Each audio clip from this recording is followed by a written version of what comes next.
Good morning, welcome to news analysis. నేను జ్యోత్స్న. డిస్కషన్లోకి వెళ్లే కన్నా ముందు వివిధ పత్రికల్లో వచ్చిన వార్తా కథనాలను ఒకసారి చూద్దాం. తెలంగాణ వార్తా పేపర్స్ చూసినట్టయితే ముందుగా ఈనాడులో మనకు ప్రధాన వార్తగా 5 వరకు సమావేశాలు అంటూ బ్యానర్ ఐటమ్ను మీరు చూడొచ్చు. శాసనసభ మండలి శీతాకాల సమావేశాలు వచ్చే నెల 5 వరకు జరిగే అవకాశాలున్నాయి. ఆ తర్వాత ఉభయ సభల కొనసాగింపుకు సంబంధించి బీఏసీలో నిర్ణయం తీసుకుంటారు. శీతాకాల అసెంబ్లీ మండలి సమావేశాలు నిన్న ఉదయం 10 గంటల 30 నిమిషాలకు ప్రారంభమైన విషయం మనకు తెలిసిందే కదా. ఉదయం 11 గంటల 10 నిమిషాలకు మండలి, మధ్యాహ్నం 12 గంటల 30 నిమిషాలకు అసెంబ్లీ వాయిదా పడింది. ఇక శాసనసభ మండలి సమావేశాలు తిరిగి వచ్చే నెల 2 నుంచి పునః ప్రారంభం అవుతాయి. తొలి రోజు సభ ప్రారంభం కాగానే దివంగత మాజీ ఎమ్మెల్యేలు రామరెడ్డి దామోదర్ రెడ్డి, కొండా లక్ష్మారెడ్డిలకు సంతాప తీర్మానాలతో పాటు జీహెచ్ఎంసీలో ఓఆర్ఆర్ పరిధిలోని మున్సిపాలిటీల విలీనం, జీహెచ్ఎంసీ వార్డుల సంఖ్య 150 నుంచి 300కు పెంపు, ప్రజాకవి దివంగత అందెశ్రీ కుమారుడికి ప్రభుత్వ ఉద్యోగం, స్థానిక సంస్థల్లో 2 పిల్లల నిబంధన తొలగింపు, తెలంగాణ జీఎస్టీ సవరణ, ఉద్యోగుల హేతుబద్ధీకరణ, పే స్ట్రక్చర్ సవరణకు సంబంధించి 2 ఆర్డినెన్స్లు, పంచాయతీరాజ్ చట్ట సవరణ, పంచాయతీరాజ్ గ్రామీణాభివృద్ధికి సంబంధించి గెజిట్ ప్రచురణల ఆర్డినెన్స్లను చట్టబద్ధత కల్పించే బిల్లులను సభలో ప్రవేశపెట్టారు.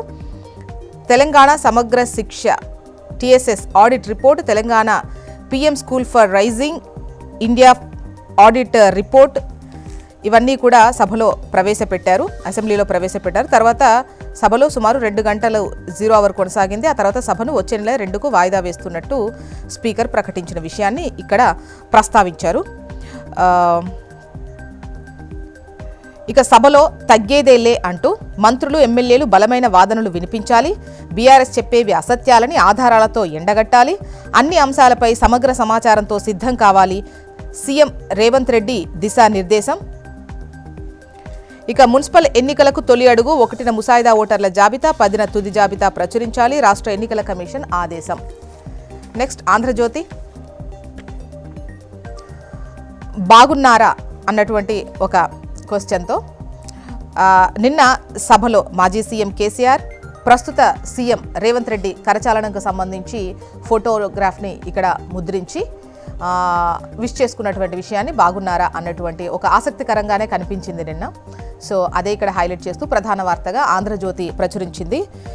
కీ పాయింట్స్కి వస్తే, ఆరోగ్యం ఎలా ఉంది, కేసీఆర్ను ఆత్మీయంగా పలకరించిన సీఎం రేవంత్, కేసీఆర్ వద్దకెళ్లి నమస్కరించి యోగక్షేమాలు అడిగిన సీఎం, అసెంబ్లీలో సరికొత్త సాంప్రదాయానికి తెరలేపిన ముఖ్యమంత్రి, రేవంత్ రాగానే లేచి నిల్చున్న కేసీఆర్, 17 మంది బీఆర్ఎస్ ఎమ్మెల్యేలు, కుర్చీలోంచి లేవని కేటీఆర్, కౌశిక్ రెడ్డి, ఎమ్మెల్యేలు ఎమ్మెల్సీలకు సెంట్రల్ హాల్, మేం ప్రతి సభ్యున్ని గౌరవిస్తాం, ఎందుకెళ్లిపోయారు కేసీఆర్ని అడగండి, మీడియాతో ఇష్టాగోష్ఠిలో సీఎం రేవంత్. ఇక సంక్రాంతి టోల్ భారం సర్కార్దే అంటూ లెఫ్ట్లో ఈ వార్తను చూడొచ్చు మీరు. పండక్కి ఊరికెళ్లే వాహనాల టోల్ ఛార్జీలను భరించే యోచన రాష్ట్ర ప్రభుత్వం చేస్తోంది. సంక్రాంతి టైంలో టోల్ ప్లాజాల వద్ద భారీగా ట్రాఫిక్ జామ్, దీనికి పరిష్కారంగానే ఈ తాజా ప్రతిపాదన. గడిచిన 2 ఏళ్ల ట్రాఫిక్ వివరాలు, టోల్ వసూళ్లను పరిశీలించిన ప్రభుత్వం అనుమతి ఇవ్వాలని కోరుతూ కేంద్రానికి లేఖ రాయబోతున్నట్టుగా తెలుస్తోంది. కోమటిరెడ్డి వెంకటరెడ్డి మంత్రి. నెల రోజుల్లో మున్సిపల్ ఎన్నికలు, రైట్ సైడ్లో టాప్లో ఈ వార్తను చూడొచ్చు. హైదరాబాద్ మినహా మున్సిపాలిటీలు, కార్పొరేషన్లకు జరిపేందుకు సన్నాహాలైతే జరుగుతున్నాయి. నేటి నుంచి వార్డుల విభజన, 10న తుది ఓటర్ జాబితా వెలువడుతుంది, షెడ్యూల్ రిలీజ్ చేసిన ఎస్ఈసి. నెక్స్ట్ నమస్తే తెలంగాణ చూద్దాం. ఇక్కడ మనకు టాప్లో ముఖ్యంగా 2 వార్తలను చూడొచ్చు. ఒకటి, ఒక్కొక్కరి నెత్తిన పైన పేరు పక్కనే పైన ఒక్కొక్కరి నెత్తిన 2.25 లక్షల పన్ను, 11 ఏళ్లలో మొత్తం 329 లక్షల కోట్ల ట్యాక్స్, దేశ ప్రజల నుంచి వసూలు చేసిన మోదీ సర్కార్ అంటూ ఈ వార్తనిచ్చారు. ఇక ప్రజా వ్యతిరేకతకు జడిసి పాడు భాషపై ప్రాయశ్చిత్తం, ఉద్యమ నేత వద్దకెళ్లి పలకరించిన ముఖ్యమంత్రి రేవంత్ అంటూ నిన్న కేసీఆర్ అండ్ సీఎం రేవంత్ రెడ్డి కేసీఆర్ను సీఎం రేవంత్ రెడ్డి పలకరించినటువంటి విషయాన్ని ఇక్కడ ప్రస్తావిస్తూ ఈ వర్షన్ ఇలా రాశారు. ఇక నోటికి కూడా ఇదే మర్యాద ఉండాలి, అసెంబ్లీ బయట కూడా మాటల్లో సంస్కారం కనబడాలి, విమర్శ ఖండన రెండింటినీ హుందాగా స్వీకరించాలి అన్న కేటీఆర్ వ్యాఖ్యలను హైలైట్ చేస్తూ పైన టాప్లోనే చూడొచ్చు. ఇక ప్రధాన వార్త విషయానికి వద్దాం. నీళ్లు నమిలిన మంత్రి అంటూ ఈ పాలమూరు ప్రాజెక్టుపై మరోసారి ప్రిపేర్ అయ్యారని ఉత్తమ్ డేటా డాక్యుమెంట్లు లేక మీడియా ముందు తెల్లముఖం అంటూ వార్తనిచ్చారు. ఇక పాలమూరు ద్రోహి ఉత్తమ్ అంటున్నారు అటు హరీష్ రావు. ఏపీ వార్తా విశేషాలు చూద్దాం. ఏపీ వార్తా విశేషాల్లో ముందుగా ఈనాడులో ఉన్నటువంటి కథనాలు గనక మనం చూసినట్టయితే, కొత్త జిల్లాలు పోలవరం, మార్కాపురం, అన్నమయ్య జిల్లా కేంద్రంగా మదనపల్లె అంటూ 26 నుంచి 28కి పెరిగిన జిల్లాల సంఖ్య. తిరుపతి జిల్లాలోకి రైల్వే కోడూరు, వైఎస్ఆర్ కడపలోకి రాజంపేట. అన్నమయ్య జిల్లాలోనే రాయచోటి నియోజకవర్గం. కొత్తగా 5 రెవెన్యూ డివిజన్లు, 1 మండలం. పలు రెవెన్యూ డివిజన్స్లో మార్పులు చేర్పులు. మంత్రివర్గ సమావేశంలో ఆమోద ముద్ర.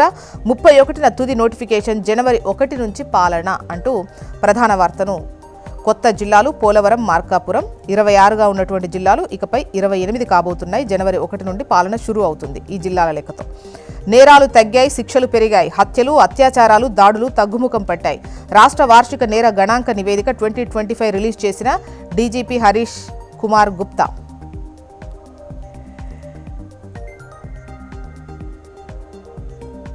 నెక్స్ట్ ఆంధ్రజ్యోతి. ఇక్కడ మనకు ప్రధాన వార్తగా 28 జిల్లాలు ఖరారు, 26 ఉన్న జిల్లాలు ఇప్పుడు 28 కాబోతున్నాయి. అటు పోలవరం, మార్కాపురంతో కలిపి 28 కాబోతున్నాయనే వార్తనే ఇక్కడ కూడా మనం ప్రధాన వార్తగా చూడొచ్చు. కేబినెట్ ఆమోదముద్ర వేసింది. 17 జిల్లాల్లో మొత్తం 25కు ఆమోదం అని చెప్పేసి ఈ వార్తనిచ్చారు. ఇక అమరావతి మౌలిక వసతులకు నాబార్డు నుంచి 7,387 కోట్లు అంటూ చూడొచ్చు. పింక్ లైన్లో ఈ వార్త ఉంది. మంగళగిరి, తాడేపల్లి కార్పొరేషన్లో భూగర్భ డ్రైనేజ్కి 1,673 కోట్లు. ఐఐపిఎం ఏర్పాటుకు నూజివీడులో 9.96 ఎకరాల ప్రభుత్వ భూమి. కేబినెట్ భేటీలో మరిన్ని నిర్ణయాలు తీసుకునేటువంటి అవకాశం కూడా ఉంది. ప్రపంచ స్థాయికి క్వాంటమ్ వ్యాలీ అంటూ రాజధాని అంతర్జాతీయ కాన్ఫరెన్స్లు. జనవరి క్వాంటమ్ కంప్యూటరింగ్ పని ప్రభావం. ప్రతి కోస్తా జిల్లాలో ఓడరేవు ప్రభుత్వ లక్ష్యం. 2025 సంతృప్తికరంగా ప్రభుత్వ పాలన. మంత్రివర్గ సమావేశంలో సీఎం చంద్రబాబు. నెక్స్ట్ సాక్షి. బాదుడే బాదుడు అంటూ కొత్త పేర్లతో పన్నుల మోత మోగిస్తున్న చంద్రబాబు. తాజాగా వాహన కొనుగోళ్లపై 10% భారీ సెస్ విధింపు. ఏటా 270 కోట్ల మేర రాష్ట్ర ప్రజల జేబులకు చిల్లులు అంటూ బాదుడే బాదుడు అని ఈ వార్తనిచ్చింది సాక్షి. ఇక గ్రామ వార్డు సచివాలయ పేర్ల మార్పు. స్వర్ణగ్రామ, స్వర్ణ వార్డులుగా నామకరణం. మొత్తానికి ఇవి ఇవాళ వివిధ పత్రికల్లో వచ్చినటువంటి వార్తా కథనాలు. ఇప్పుడు ఒక చిన్న బ్రేక్ తీసుకుందాం. బ్రేక్ తర్వాత డిస్కషన్లోకి వెళ్దాం. Stay tune.